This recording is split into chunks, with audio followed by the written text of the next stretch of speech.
barri. Ai, Dios, por favor. Bueno, Montse, bon dia i moltes gràcies per estar aquí avui. I aquest any volem parlar i posar una mica la veu i la mirada en les feines de cura, no? Que ha sigut un tema que s'ha donat per molt durant aquesta pandèmia. En un primer moment sí que hi va haver molta aquesta sensació, no? De dir, ostres, i ara què? I ara què fem, no?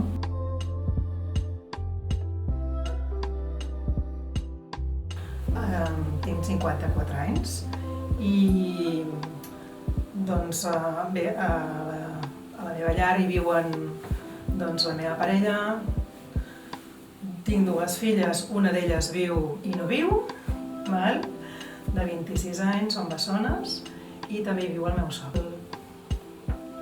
Com a psicòloga el que jo faig és atendre a dones, tant a nivell de forma individual com col·lectiva, i el que fem doncs, és atendre de forma... faig una atenció psicològica, que pot ser doncs, des d'una primera atenció de qualsevol dona que que presenti un malestar, que estigui atrevessada pel tema del gènere, i en funció d'aquesta primera atenció podem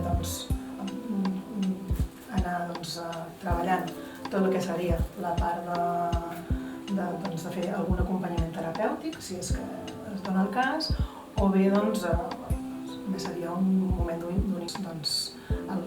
És una dona que té pocs recursos i ens coordinem amb el que serien les treballadores socials, amb serveis socials de la ciutat, o en funció de quin és el tipus de problemàtica, si és una dona que presenta un indicador de violència masclista, el que fem i ja està en una fase aguda, no? Que el que fem és la derivem al CIE, anem fent derivacions, coordinacions, és una mica com aquest anclatge que el que fa és que quan una dona es veu que amb certs malestars per la condició de ser dona pot vindre aquí, ho expressa. Ens trobem moltes vegades que hi ha moltes dones que no saben on parlar, no coneixen ningú i moltes vegades jo sempre els he estat oferint si volien el que seria un assessorament telefònic o en videotrucada, perquè clar, entenc que la videotrucada també estàs posant el que seria la vivenda de la dona i t'està presentant una part del seu espai.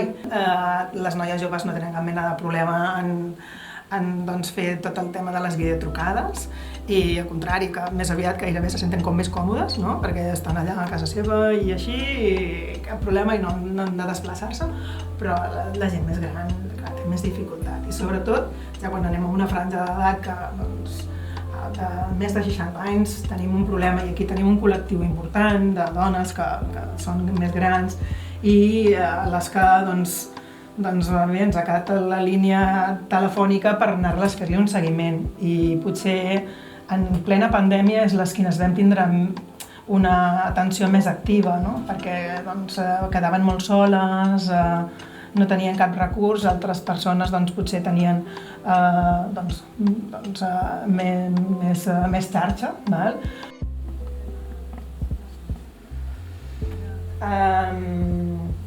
A veure, a nivell emocional, tot el que ha implicat el que seria la pandèmia seria, primer, això, no?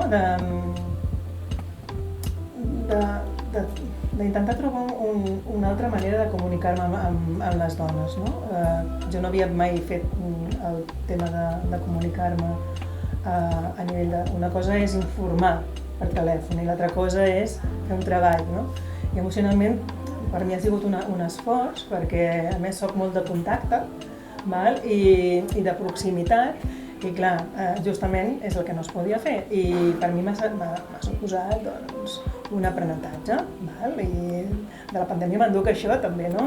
Un aprenentatge de buscar, cercar altres recursos, no? Que no són ni millors ni pitjors, però que quan no es pot fer una altra cosa has de fer, no? I llavors, en un primer moment sí que senties com, ostres, no? Com una manca de control de la situació i deies, i ara com ho faig, tot això, no? Però mica en mica, doncs, per sort, no? Et anaves posant a les xarxes, trobar recursos, si una cosa el que ha fet aquesta pandèmia és que t'ha servit de molts recursos, no? I llavors, doncs, era tibar, no? Saber, també és allò, no? De saber demanar ajuda per aquesta banda, no? De dir, ostres, estem en una situació nova, hem de fer canvis, no ens podem estar a la mateixa manera que estàvem. Hem de fer coses, hem de fer coses, en plan de uau, això, hem de posar-nos-hi tots aquí a veure com podem ajudar i així, no? Hi ha un punt que també dius, ostres, no? També com a professional t'has de cuidar i has de saber també cercar les teves, perquè si no acabaràs patant. I així vaig fer, per sort, doncs, mica en mica és allò l'autoregulació, vas començant a mirar com pots anar-te regulant, com pots buscar aquest espai de que cada vegada puguis donar millor, no? Perquè no és qüestió d'estar al servei sense la qualitat és important. O també el fet ja com més terapèutic, de poder escoltar vivències d'altres dones, com això genera canvis, i genera d'una forma tan bonica, que dius, ostres, de vegades treballes individualment amb una dona i quan aquest treball el traspasses a una acció grupal és potentíssima, és potentíssima. I clar, la veritat és que nosaltres des d'aquí no hem, perquè no estàvem preparades, no hem fet treballs grupals per les xarxes. És un tema que potser igual en algun moment ens podríem plantejar, però sí que en tant que puguem, doncs estem ja tenim alguns grups preparats que en el moment que tots els temes de cura, de protecció i així es puguin ja resoldre i que puguem tindre que hi hagi aquesta part que es pugui comunicar a les dones i que puguem fer aquestes accions grupals, en tant que puguem, que ens donin permís, ho tornarem a fer perquè penso que és molt important. I això sí que és una de les coses que jo penso que hem perdut en aquesta pandèmia, és això, de no poder-nos trobar i seria, i sobretot amb aquest esperit de què ens passa a les dones quan ens trobem, quan ens comuniquem, quan tenim una eina comuna, sigui més d'una conversa, sigui més d'un espai més informal o bé sigui d'un espai més terapèutic per treballar algun dels temes, alguna part emocional o així, què se'ns obre, què se'ns obre de meravellós del fet aquest de poder-nos interactuar.